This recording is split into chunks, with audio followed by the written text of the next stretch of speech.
புறச்சமயம், அகப்புறச்சமயம், அகச்சமயம் என்று சொல்லக்கூடிய அந்த 4 பிரிவுகளில ஒவ்வொரு பகுதியாக பார்க்கிறோம். அதை முனிவர் ரொம்ப விரிவா காட்டுகிறார். சிவஞான சித்தியாரிலே பரபக்கத்திலே அருணந்தி சிவாச்சாரியார் இதை காட்டுகிறார். அதிலே உலகாயதம் பௌத்த சமயத்தில் மாத்தியமிகர், யோகசாரர், சௌத்திராந்திகம், வைவாடிகம் இப்படி பௌத்தத்துல 4 நெறியும் உலோகாயதம் ஆகிய 5ம் பௌத்தம் என்று சொல்லக்கூடிய 6 கதம் 6 சமயங்களும் புறப்புறச் சமயம் என்று நமக்கு கூறப்பட்டன. அதிலே புறச்சமயம், இப்ப நாம புறப்புறச் சமயம் 4ஐயும் படித்து விட்டோம். இப்பொழுது புறச்சமயத்தை நாம் படிக்க வேண்டும். புறச்சமயத்தில் இருப்பவர்கள் யார் என்று சொன்னால், புறச்சமயத்திலே இருப்பவர்கள் நமக்கு தர்க்கம், மீமாம்சை, ஏகான்மவாதம், சாங்கியம், யோகம், பாஞ்சராத்திரம் இவர்களை பற்றி நாம் அறிய இருக்கிறோம். அதிலே புறப்புறச் சமயத்துல சொல்லப்பட்டவைகளை பார்த்து விட்டோம். உலக ஆயுதம், பௌத்தத்துல 4 மாத்தியமிகம், யோகசாரம், சௌத்திராந்திகம், வைபாடிகம். இப்போ புறச்சமயத்தில இருப்பவர்களை நாம் பார்க்க வேண்டும். இந்த புறச்சமயத்தார்கள் முதல்ல சொல்லப்படுவர் தர்க்கம். 141வது பக்கத்துல இருக்கக்கூடிய செய்தியை நம்ம காட்ட வேண்டும். ஏதாவது நான் பேசுகிற பொழுது இறைச்சல் ஏதாவது வருதா ஐயா? ஒண்ணு இல்லையல்ல? நல்லது நல்லது நல்லது, மகிழ்ச்சி. ஆக புறச்சமயத்தார், இது நாம பல ஜென்மங்கள்ல இந்த சமய கொள்கையை கடைபிடித்திருக்கலாம். இந்த சமயத்தில் இந்த பிறப்பிலையும் கடைபிடித்திருக்கலாம். ஆனால் இப்படி கொள்கைகளுடைய சமயங்களை நம்முடைய நாட்டிலே ரொம்ப ஆராய்ந்திருக்கிறார். அதான் ஒரு பெரிய வேலை. அதுல புறச்சமயத்தவர்ல தருக்கம் என்று சொல்லப்படுபவர்கள்.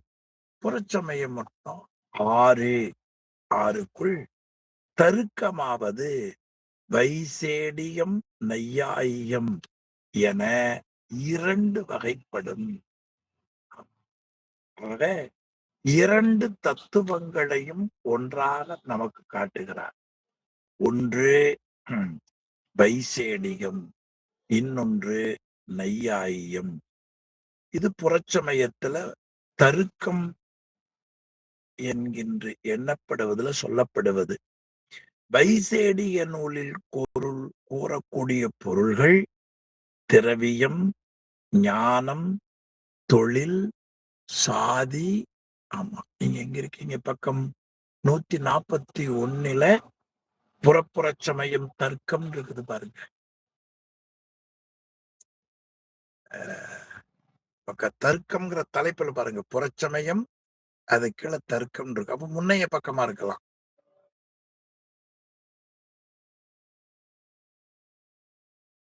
நூத்தி 41 முன்னைய பக்கமாக்கலாம் பாருங்க. புறச்சமயம் தர்க்கம், அதுல திரவியம், குணம், தொழில், சாதி, விசேடம், சமவாயம், இன்மை இப்படி பதார்த்தங்கள் 7 சொல்லப்படுகிறார்கள்.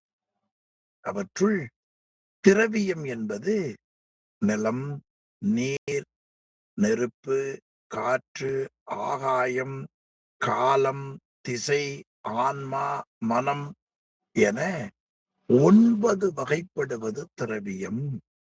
அவற்றுள் நிலம் முதலிய 4ம் அனித்த பொருட்கள்.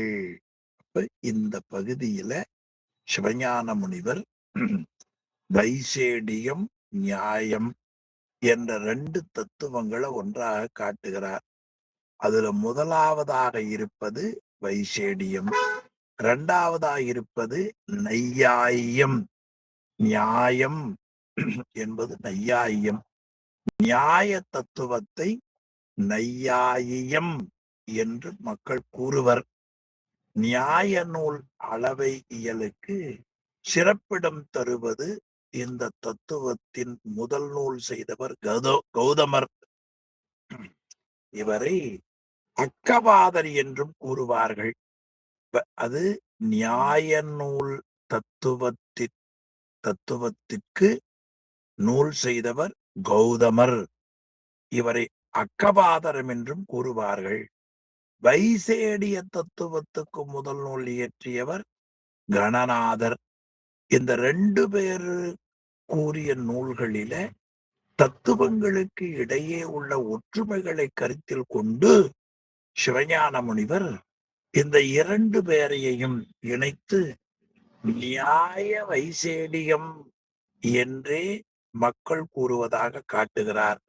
இப்ப வைசேடியம், நியாயம், நியாய வைசேடியம் ஏன் 2 பேரை ஒன்னா சொன்னார்கள் என்றால், தத்துவங்களுக்கு இடையே இருக்கிற ஒற்றுமைகள் இந்த நூல்ல சொல்லப்படுகின்றன. இந்த இரு கொள்கையினரும் தருக்கம் முறைக்கு முதலிடம் தருவதாலும் இவர்களை தருக்க மதம் என்று அழைக்கப்பட்டார்கள். இதை கடைபிடிப்பவர்கள் தார்க்கிகர் என்று ஒரு தர்க்க மதத்துல நியாய வைசேடிகத்திற்கு ஒரு முன் நினைவு சிந்தனையாக உரையாசிரியர் கூறிய பகுதியை உங்களுக்கு நான் நினைவூட்டினேன்.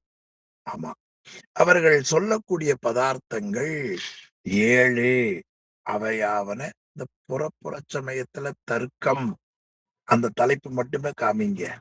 ஆமா, அதில் அவர்கள் மொத்த பதார்த்த 7 சொல்லுகிறார்கள். அது திரவியம், நிலம், இல்ல திரவியம் முதலாக திரவியம் 1, குணம் 2, தொழில் 3, சாதி 4, விஷேட 5, சமவாயம் 6, இன்மை 7, பதார்த்தங்கள் 7. இந்த 7 பொருள்கள் வைசேடிய சமயத்தவர்கள் கூறுகிறார்கள். இந்த 7 பொருள்கள்ல முதலாவதாக சொல்லப்படுவது திரவியம்.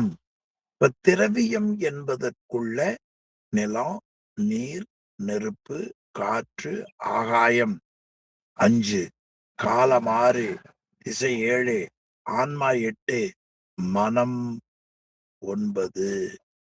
ஆக இவர்கள் 9 திரவியம் என்கிற தலைப்புல அடங்கும். ஆமா, அவற்றுள் நிலம், நீர், நெருப்பு, காற்று என்பன அழியும் இயல்புடையன. அவை நித்த பொருள் அல்ல, அனித்த பொருள். அதத்தான் இங்க அவற்றுள் நிலம் முதலிய 4ம் அனித்த பொருள். தர்க்கம் என்பது வைசேடியம், நையாயியம் என்று சொல்லப்படுவது. நியாயம் என்பது நையேயம் என்று சொல்லுகிறார்கள். நியாய மதத்திற்கு நூல் செய்தவர் கௌதமர். அவர் அக்கபாதர் என்று அழைக்கப்படுவார். வைசேடியம் என்ற மதத்துக்கு நூல், தத்துவத்திற்கு மதமல்ல தத்துவத்திற்கு நூல் செய்தவர் கணநாதர். இந்த 2ம் தத்துவங்களுக்கு இடையே ஒற்றுமை இருப்பதால் நியாய வைசேடியம் என்றே அழைப்பார்கள். இதில் வைசேடியம் என்ற தத்துவத்துல மொத்தம் இவர்கள் கொள்ளக்கூடிய பதார்த்தங்கள் 7. அவையாவன திரவியம், குணம், தொழில், சாதி, விஷேடம், சமவாயம், இன்மை. இதில் திரவியம் என்பது நிலம், நீர், தீ, வழி, ஆகாயம், காலம், திசை, ஆன்மா, மனம் என திரவியம் 9 கூறுவர். அவற்றுள் நிலம் முதலிய 4ம் அனித்த பொருள்கள். அடுத்த பகுதி பாருங்க. அவற்றின் காரணங்களாகிய நால்வகை பரமாணுக்களும் ஆகாயம் முதலிய ஐந்தும் நித்தப் பொருட்கள் ஆக பருமையாக காணப்படுகின்ற நிலம், நீர், தீ, வழி என்பவற்றிற்கு காரணமாக அமைந்தவை பரமாணுக்கள். அந்த பரமாணுக்கள் நால்வகை பரமாணுக்களும் ஆகாயம், காலம், திசை, ஆன்மா, மனம் ஆகிய ஐந்தும் நித்தப் பொருள். அப்ப அவற்றின் காரணங்களாகிய நால்வகை பரமாணுக்களும் ஆகாயம் முதலிய ஐந்தும். அந்த ஐந்து என்ன? இந்த நிலம், நீர், நெருப்பு, காற்று என்ற 4 இல்லைங்களா? அந்த 4 5 சேர்ந்தது 9 பதார்த்தங்கள் இல்லையா? அந்த திரவியத்துல சொல்லப்பட்டவைகளாக 9 வகைகள்ல நிலம், நீர், நெருப்பு, காற்று இந்த 4ம் அனித்த பொருள். 9ல 4 போச்சுன்னா 5. அந்த 5 என்ன? ஆகாயம் முதலிய ஐந்தும். அப்ப ஆகாயம் முதலிய ஐந்தும்னா இப்ப நாம பார்த்தோம் இல்லைங்களா? அதாவது நால்வகை பரமாணுக்கள் ஆகாயம், காலம், திசை, ஆன்மா, மனம் ஆகிய ஐந்தும் நித்தப் பொருள். இது அவர்கள் காட்டுகிற உண்மை. நமக்கு நித்தப் பொருள் எது? இறைவனும் உயிரும் மலமும் நித்தப் பொருள். இது நித்தப் பொருள் இல்லையா? இப்போ அதற்கு மேல காட்டுகிறார் ஆகாயம், காலம், திசை மூன்றும் ஓரோ ஒன்றேயாய் வியாபகமாக உள்ளன. இந்த நித்தப் பொருள்கள் ஆகாயம், காலம், திசை மூன்றும் இவைகள் ஓரோ ஒன்றேயாய் அப்ப பகுக்கப்படாதன, ஒன்றொன்றாய் எங்கும் நிறைந்தனவாக உள்ளன என்று அந்த நூல்கள் காட்டுகின்றன. ஆன்மாக்கள் வியாபகம் எண்ணிறந்தவை. நாமளும் எண்ணிறந்தவை என்றுதான் சொல்லுகிறோம். எனவே ஆன்மா என்பது பரமான்மா, சிவான்மா என இருவகைப்படும். பரமான்மா அது அருமையா காட்டினார். மனம், அணு, அளவிற்றாய் ஆன்மாக்கள் தோறும் வெவ்வேறாக இருக்கும். ஆன்மாக்கள் தோறும் வெவ்வாக இருக்கும். ஆன்மா, பரமான்மா, சிவான்மா என இருவகைப்படும். பரமான்மா முற்றுணர்வுடையவன், எல்லாம் வல்லவன். அவன் இச்சை வையத்தானே உலகம் தோன்றி ஒடுங்கும். அவனால் செய்யப்பட்டது வேதம். இனி சீவான்மாக்கள் சிற்றறிவினவாய் வினைக்கு ஈடாய் பிறந்து இறந்து இன்ப துன்பங்களை நுகரும் ஆன்மாக்களுக்கு மனதோடு கூடாத வழி அறிவில்லை. இங்கனம் திரவியம் 9 அமைந்துள்ளன. ஏகதேசம் நம்ம சிந்தனைகளை நினைவூட்டுவதாக அமையப்பட்டிருக்கிறது. அப்ப ஆன்மா அதாவது நித்தப் பொருள்கள் இதுல ஆகாயம், காலம், திசை மூன்றும் அது பகுக்கப்படாமல் இருப்பது, ஒன்றொன்றாய் என்றொன்றாய் வியாபகமாக உள்ளது. வியாபகம் சொல்லுக்கு எல்லா இடத்திலையும் இருத்தல்னு அர்த்தம். வியாபகம். அடுத்து சொன்னார் பாருங்க, ஆன்மாக்கள் வியாபகமாய் எண்ணிறந்தன. அப்ப ஆன்மா வியாபகமாய் இருக்கும், அது எண்ணிறந்தன. அந்த ஆன்மாக்களை மனம், அணு அளவிற்றாய் ஆன்மாக்கள் தோறும் வெவ்வேறாய் இருக்கும். ஆன்மா, பரமான்மா, சிவான்மா என இருவகைப்படும். ஆன்மா, பரமான்மா, சிவான்மா. பரமான்மாவுக்கு இருக்கிற குணங்கள் என்ன? 1 முற்றுணர்வுடையவன், 2 எல்லாம் வல்லவன், 3 அவனது விருப்பத்தின்படியே இந்த உலகம் தோன்றியது. அவன் இச்சை வயத்தானே உலகம் தோன்றியொடுங்கும். அவனால் செய்யப்பட்டது வேதம். எனவே வேதங்கள் பரமான்மாவால் செய்யப்பட்டன. இதே வைசேடியருடைய கொள்கை. பரமான்மா முற்றுணர்வுடையது, எல்லா வல்லமையும் உடையது. அவனுடைய இச்சைப்படியே உலகம் தோன்றியொடுங்கும். அவனால் செய்யப்பட்டது வேதம். அப்போ ஆன்மா, பரமான்மா, சிவான்மா. பரமான்மா முற்றுணர்வுடையது, எல்லாம் வல்ல ஆற்றலுடையது. அவனது விருப்பத்தின்படியே இந்த உலகம் தோன்றியொடுங்கும். வேதங்கள் பரமான்மாவால் அருளப் பெற்றன. சரி, இனி சீவான்மாக்கள் பல. அதை எங்க காட்டினார்? ஆன்மாக்கள் வியாபகமாய் எண்ணிறந்தனவாம். அப்ப சீவான்மாக்கள் பல. ஆன்மா ஒவ்வொன்றும், ஒவ்வொரு ஆன்மாவுக்கும் மனம் என்பது அணுவளவாக தனியாக உண்டு. சீவான்மாக்கள் தத்தம் வினைக்கு ஏற்ப பிறந்தும் இறந்தும் இன்ப துன்பங்களை நுகர்ந்தும் வரும். வினைக்கு தக்கவாறுதான் இந்த பிறப்பு, வினைக்கு தக்கவாறுதான் இறப்பு. எவ்வளவு தெளிவான செய்தி பாருங்க. நீங்க எவ்வளவுதான் மேல் முயற்சி செய்தாலும் அந்த வினையில இருந்து மாற்றுவதற்கு இடமே சாஸ்திர நூல் சொல்லப்படல. ஆமா. ஆக முதல்ல இந்த உடம்புல உயிர் வருகிற பொழுது என்னென்ன நன்மை தீமையை பேக்கேஜ் பண்ணி அனுப்புறாரோ அததான் நமக்கு நடைமுறைக்கு வரும். அது இந்த நியாய வைசேடிகர் கூட வைசேடிகரை ஒத்துக்கொள்ளுகிறார்கள். என்ன சொல்லுகிறார்கள்? சீவான்மாக்கள் தத்தமது வினைக்கு ஏற்ப பிறந்து இறந்து இன்ப துன்பங்களை நுகர்ந்து வரும். அடுத்து ஆன்மாக்கள் மனத்தோடு கூடும்போது அவற்றுக்கு அறிவுண்டு, கூடாத போது அறிவில்லை.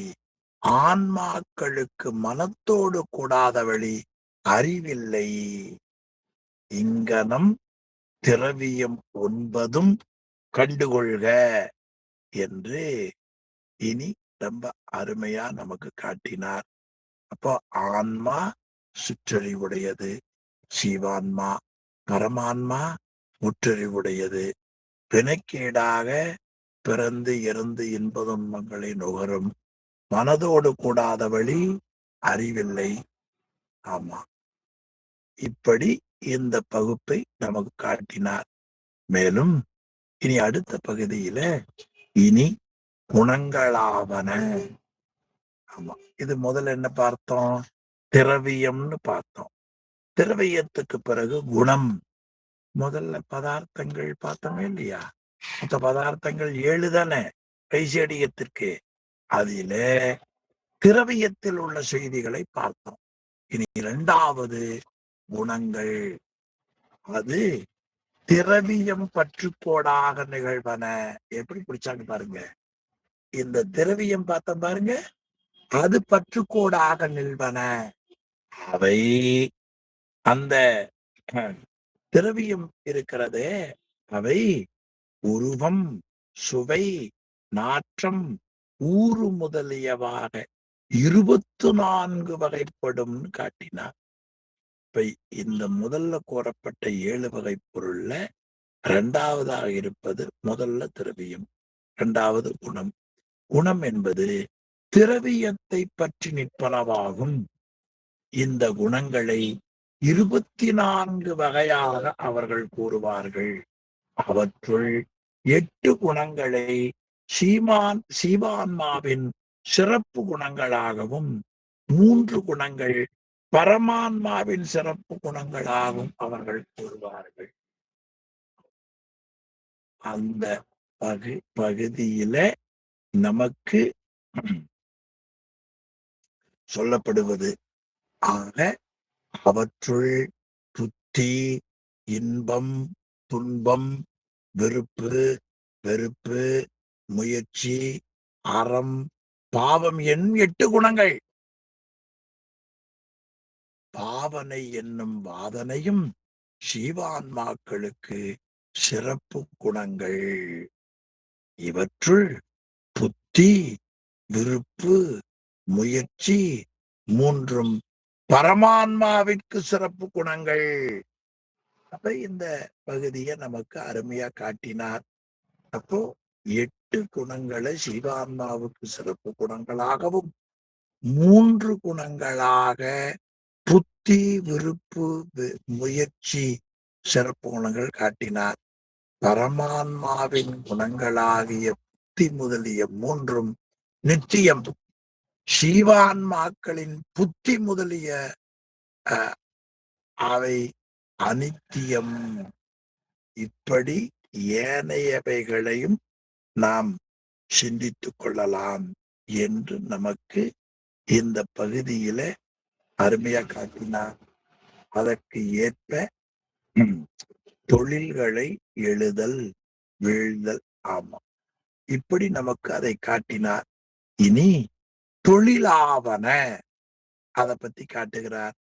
எழும்பல், வீழ்தல், வளைதல், நிமிர்தல், நடத்தல் என ஐவகைப்படும். அப்போ 5ஆக கொள்ளுவார்கள். இது தொழில்கள் என்று சொல்லுவது. இப்போ முதல்ல திரவியம் பார்த்தோம். திரவியத்திற்கு பிறகு நமக்கு குணம் பார்த்தோம். தொழில் பார்த்தோம். அந்த தொழில் மொத்தம் எவ்வளவு? 5. எழும்பல், வீழ்தல், வளைதல், நிமிர்தல், நடத்தல் என ஐவகைப்படும். ஆமா, இப்படி 5. இனி அடுத்து சொல்லப்படுவது திரவியம், பிறகு குணம், தொழில், அடுத்து சாதி. சாதியாவது பல பொருட்கு பொதுவாகிய தன்மை. அது பரம், அபரம் என இருவகைப்படும். சாதி என்பது பல பொருட்களின் பொதுவான தன்மையை உணரப்படுவது. எனவே இந்த முறையில சாதியை சொல்லுவது. அதற்கடுத்திருப்பது விசேடம். ஆமா, விசேடம் என்பது வைசேடியர்களுடைய சிறப்பு கொள்கை. அவர் என்ன சொல்லுகிறார்? அந்த விசேடமாவது ஒவ்வொரு பொருட்கும் உரிய தன்மை.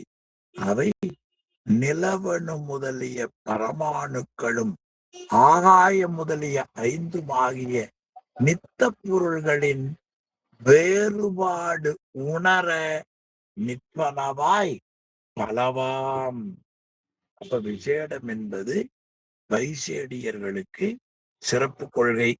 ஒவ்வொரு அணுவும் தனக்கென ஒரு தனித்தன்மையை உடையது. இந்த தனித்தன்மையை அதனதன் இனத்தில் உள்ள ஏனைய அணுக்களிலே இருந்து பிரிப்பது என்று கொள்ளுவார்கள். தனித்தன்மைன்னா என்ன? ஒரு பல பொருள் இருக்கிற பொழுது அதிலே இருந்து அதற்கு மட்டும் தனித்தன்மை என்று நாம் பார்க்கிறோம். அந்த முறையில இருப்பதுதான் அந்த ஒவ்வொன்றுக்கும் தனித்தன்மை உடையன. இதனால் அவர்களுக்கு விசேடம் என்றிருந்து வந்தது. விசேடிகர், வைசேடிகர் என்று பெயர் வந்தது. இனி நாம் முதல் பகுதியில இருந்து, அதாவது தர்க்கர்கள்ல வைசேடியர்களுக்கு சொல்லக்கூடிய பதார்த்தங்கள் 7ல திரவியம் பார்த்தோம், குணம் பார்த்தோம், தொழில் பார்த்தோம், விசேடம் பார்த்தோம், சமவாயம். சமவாயமாவது அவயவம் முதலியவற்றிற்கு அவயவம் முதலியவற்றிற்கும் அவயவி முதலியவற்றிற்கும் நீக்கமின்றி உளதாகிய இயல்பு.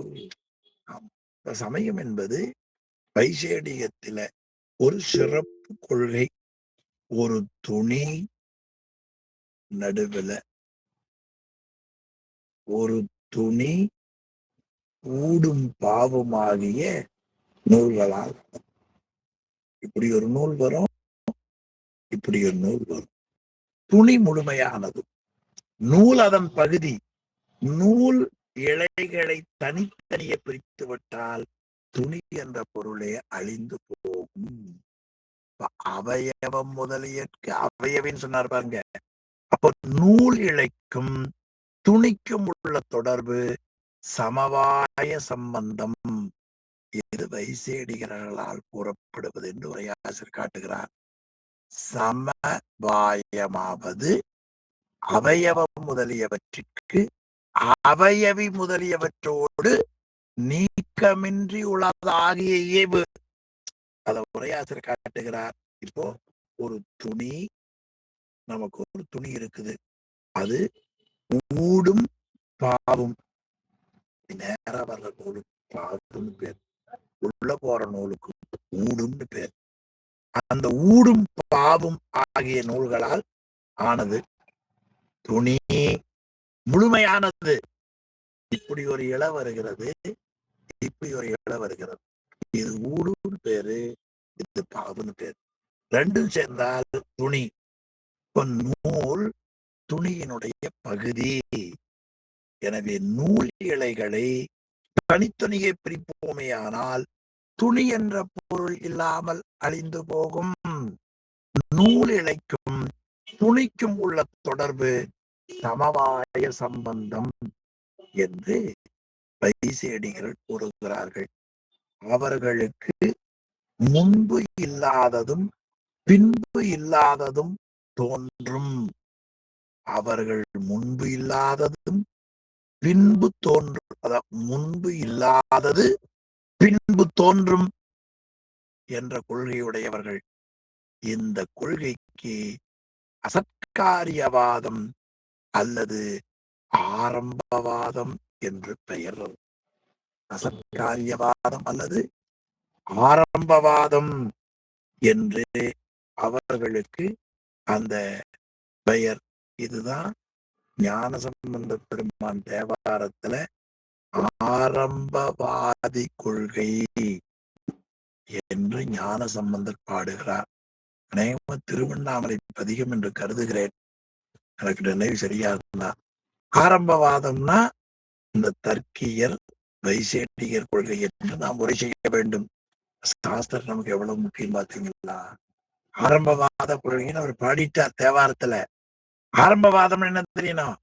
தர்க்கியம், தார்க்கிகர், அதுல ரெண்டு நியாயம், வைசேடியம்.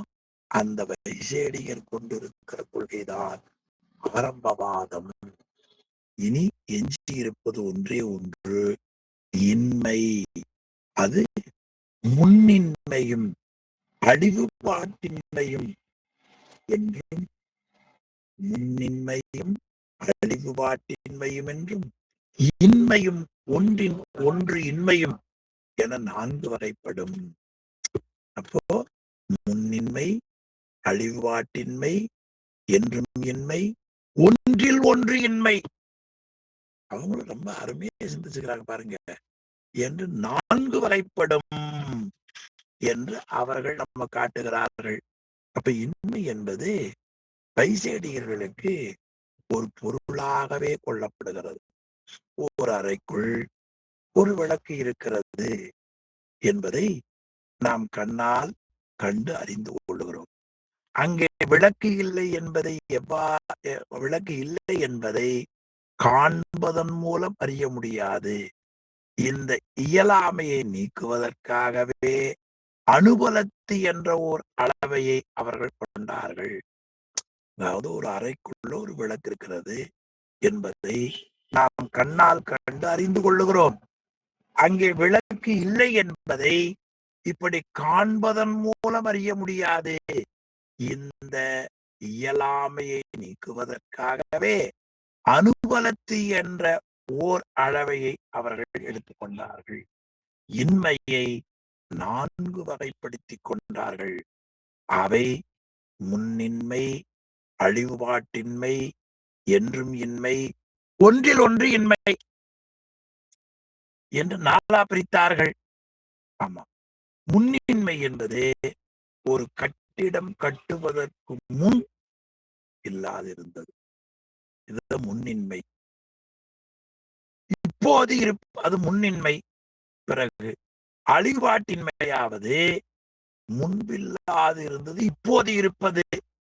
அழிபாட்டின்மை என்பது இருந்த ஒரு பொருள் அழிந்து போவதால் ஏற்படுகிற இன்மை. முதல்ல முன்னின்மை, இரண்டாவது அழிபாட்டின்மை. முன்னின்மையாவது கட்டடம் கட்டுவதற்கு முன்னால இருந்து இப்போது இருக்கிறது. அழிபாட்டின்மை என்பது இருந்த ஒரு பொருள் அழிந்து போவது. இந்த முறையில முன்னின்மை, அழிபாட்டின்மை, என்றும் இன்மை, ஒன்றினொன்று இன்மை. ஆமா, அதில முதலாவதாக இருப்பது ஆகாய தாமரை, முயல் கொம்பு போன்றவைகள் என்றும் இன்மை. ஆகாயத்துல தாமரை வருமா? முயலு கொம்பு இருக்குமா? இருக்காது. முயலுக்கு கொம்பு இல்லை.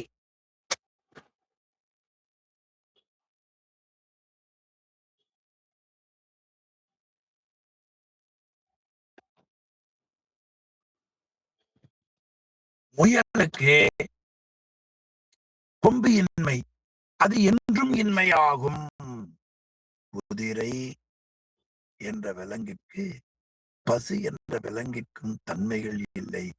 இது குதிரை என்ற விலங்கில் பசு என்ற விலங்கிற்குரிய தன்மை இல்லை.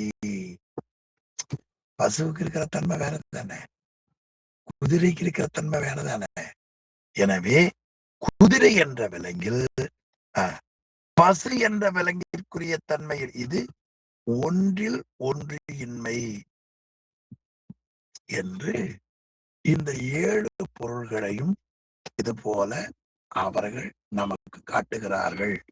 இந்த முறையில பதார்த்தங்கள் 7 என்பதின் விளக்கத்தை முனிவர் நமக்கு காட்டினார்.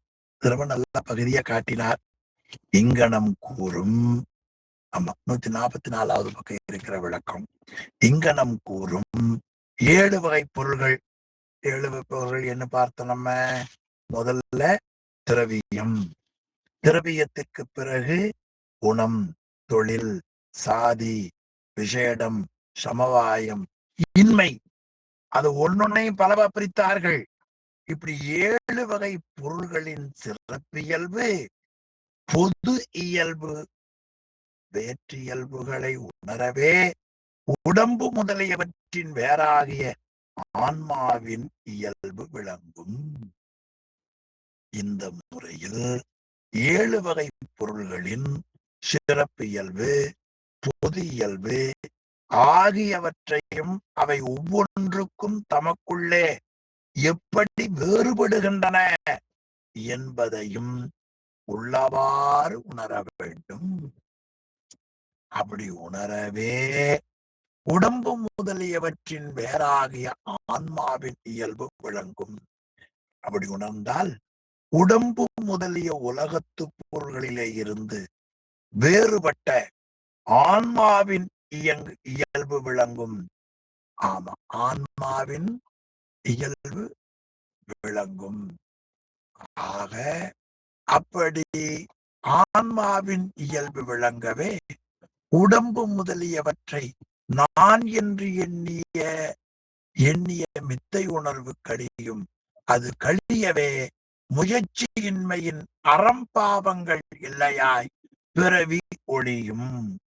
அந்த முறையில் உடம்பு முதலிய உலகத்து பொருள் வேறுபட ஆன்மாவின் இயல்பு விளங்கும். அப்பொழுது அறியாமை ஒழியும். அறிவு தோன்றும். அறிவு தோன்றவே முயற்சியின்மை தோன்றும். அதன் விளைவாக புதிய வினைகள் தோன்ற மாட்டா. முன்னை வினை பயன்கள் நுகர்ந்து திருந்தவுடன் ஆன்மா மனத்தோடு கூடாது நிற்கும். பாருங்க, அது கழியவே முயற்சியின்மையின் அறம்பாவங்கள் இல்லையாய், நல்வினை தீவினை இல்லையாய் பிறவி ஒளியும். ஒளியவே வரக்கடவனவாகிய துன்பங்கள் வராது. அப்ப முன்னை வினைய அனுபவித்து திருத்த உடனே ஆன்மா மனத்தோடு கூட நிற்கிற பொழுது வரக்கடவை அது இல்லாம போகும். உடம்பு முகந்து கொண்ட வினைப்பயன் நுகர்ச்சியால் கழிவுழி இறுதி துன்பம் கெட்டு மனத்தோடு கூடுதற்கு ஏதின்மையின் அறிவின்றி பாடானம் போல் கிடப்பதே முத்தி என்று வைசேடிய நூல் செய்த கணநாதன் கூறுகிறார். அப்போ அதாவது 7 வகை பொருளுடைய சிறப்பியல்பு, பொது இயல்பு ஆகியவற்றை அவை ஒவ்வொன்றும் தமக்குள்ளே எப்படி வேறுபடுகின்றன என்பதையும் உள்ளவாறு உணர வேண்டும். அப்படி உணர்ந்தால் உடம்பு முதலிய உலகத்து பொருள்களிலே இருந்து வேறுபட்ட ஆன்மாவின் இயல்பு விளங்கும். அப்பொழுது அறியாமை முழுமையாக நீங்கும். அறிவு தோன்றும். அறிவு தோன்றவே முயற்சியின்மை தோன்றும். அதன் விளைவாக புதிய வினைகள் தோன்ற மாட்டா. முன்னை வினைப்பயன் நுகர்ந்து தீர்ந்தவுடன் ஆன்மா மனதோடு கூடாமல் நிற்கும். அப்பொழுது ஆன்மா அறிவற்று கல் போல கிடக்கும். இதுவே முத்தி நிலை. இது வைசேடியருடைய கொள்கை. இந்த நூல் செய்தவர் கணநாதர். பாடானம் போல் கிடக்கும்னார். பாடானம்னா ஆன்மா கல் போல கிடைக்கும். இது வைசேடியருடைய கொள்கைகளை பற்றி காட்டினார். இனி நையாயிகரை பற்றி காட்டப் போகிறார். ஒரு சுருக்கமா தான் காட்டுறார். நமக்கு படிச்சு பழக்கம் இல்லாதனால அந்த சொற்கள் வாங்குவதற்கு கொஞ்சம் இதா இருந்தது. நையாயியர் கீழே இருக்குது பாரு 144. நையாயியமாவது வைசேடிய நூலில் கூறியவற்றை சிறுபான்மை வேறுபடுத்து பிரமாணம் பிரமேயம் முதலாக 16 வகையால் விரித்து கூறுவதாம். நையாயிய நூல் செய்தவன் அக்கவாத முனிவன் அப்படின்னு முன்னே பார்த்தோம் இல்லையா? நையாயிய நூல் செய்தவன் நமக்கு அக்கவாதன். இப்படி இருவேறு வகைப்பட்ட தர்க்க நூலார் சிலவற்றிற்கு கணபங்கம் கோடலின் அத்தலை வைநாசிகர் எனவும், புத்த நூலார் எல்லா பொருட்கும் கணபங்கம் கோடலின் முழு வைநாசிகர் எனவும் உணர்க. இதுல நமக்கு முதல் வந்த பகுதியில வைசேடிய நூலில் கூறப்பட்ட சிறுபான்மை வேடுபடுத்து பிரமாணம் பிரமேயம் முதலிய 16 வகையால் விரித்து கூறுவதாம். இந்த நூல் செய்தவர் யாரு? அக்கவாத முனிவர். இப்படி வேறு இந்த முறையில் இருவேறு வகைப்படும் தருக்க நூலார் சிலவற்றிற்கு கணபங்கம் சொல்லுவார்கள். அடுத்த பக்கம் பாருங்க. தார்க்கிகர் இருவர், மற்றொரு சார நையாயியர். இவர் நூலுக்கு நியாய நூல் என்று பெயர். இவர்களுக்குள்ள, அதாவது வைசேடிகருக்கும் நையாயியருக்கும் இவர்கள் செய்த அந்த தத்துவ நூல்கள்ல வேற்றுமை மிக குறைவு. வைசேடிகர் பொருள் 7 என கொண்டனர். நியாய நூலார் பொருள்களை 16 வகையாக கொண்டார்கள். அவங்களுக்கு 7, இவர்களுக்கு 16. இவர்கள் அறிவு வரும் வழிக்கு முதன்மை கொடுத்தார்கள். ஏனென்றால் அதாவது வழி தவறாக இருந்தால் முடிவும் தவறாக இருக்கும். அதனால் இவர்களை முதன்மைப்படுத்தி கூறுவது பிரமாணத்தை. அதுதான் இங்க சொல்லுகிற பொழுது பிரமாணம் பிரமேயம் என்று காட்டினார். இப்படி இந்த இருவகைப்பட்ட தர்க்க நூலார் வைசேடியம் நையாயியர் இவர்கள் சிலவற்றை கணந்தோறும் தோன்றி கணந்தோறும் அழியும்.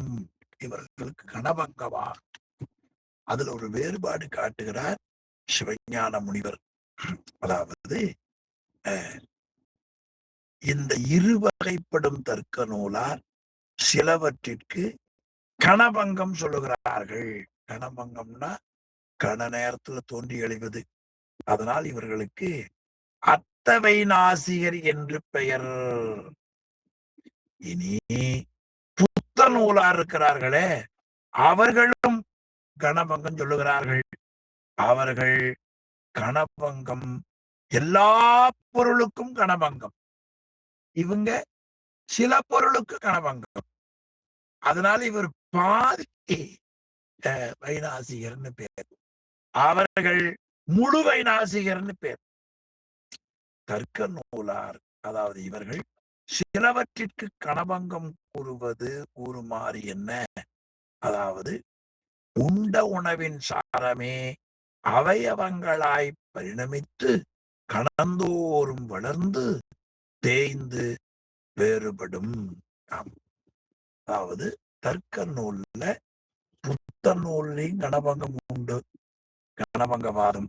இவர்களுக்கு கணபங்கவாதம் உண்டு. இவர்கள் சிலவற்றிற்கு கணபங்கவாதம் சொல்லுகிறார்கள்.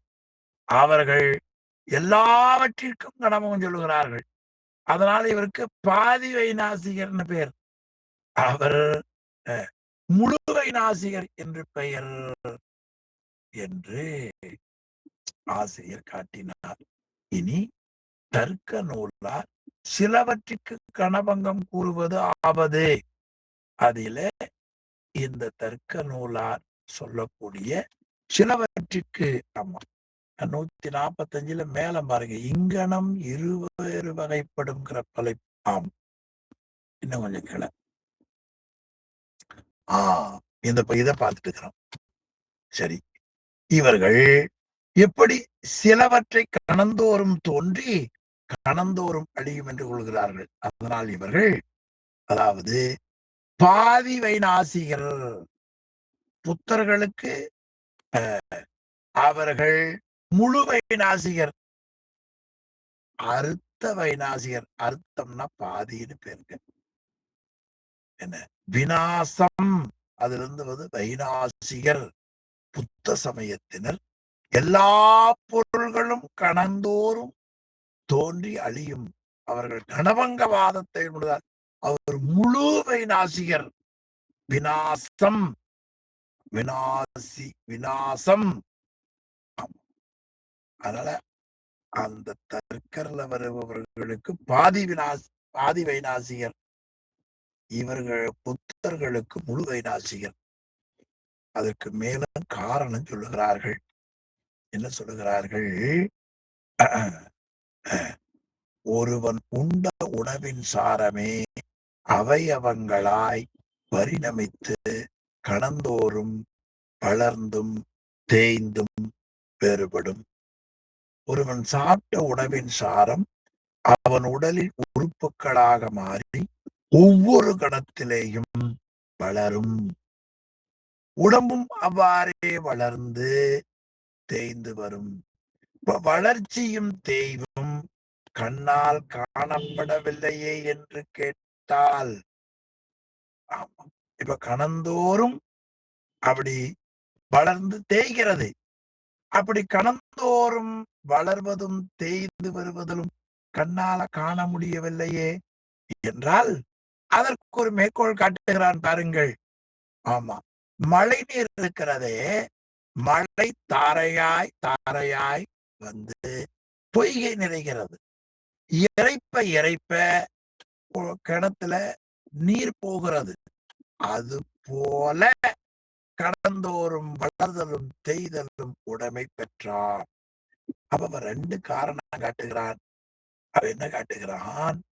இது போல உண்ட உணவின் சாரம் வளர்தலும் தேய்தலும் உள்ளதே, அது கண்ணுக்கு தெரியலையே என்றால், மழையில் குளத்தில் நீர் நிறைவது முதல்ல புலப்படாது, நிறைந்த பிறகே புலப்படுவது.